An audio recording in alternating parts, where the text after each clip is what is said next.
അപ്പം ഞാൻ കുളത്തേക്ക് പോവുകയാണ്. കാക്കാരും എൽപ്പച്ചി എല്ലാവരും ഉണ്ടായിരുന്നു. അപ്പം ഞാൻ കുളിക്കുന്നു. എൻ്റെ അപ്പച്ചി നീന്തൽ പഠിപ്പിച്ചിരുന്നു.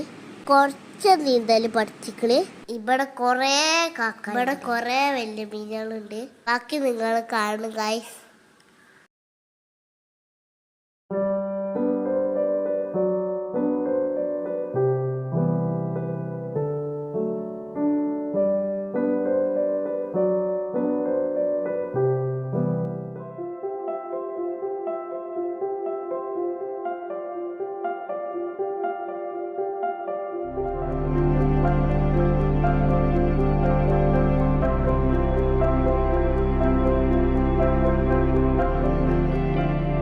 അങ്ങനെ നീന്തലൊക്കെ കഴിഞ്ഞിട്ട് ഇങ്ങനെ ഒരു 5:30 ആകുമ്പോൾ കയറി കുറച്ചേരം ഇവിടെ ഇരുന്ന് പിന്നെ എല്ലാവരും കൂടി ഫുഡ് കഴിക്കാൻ പോയി.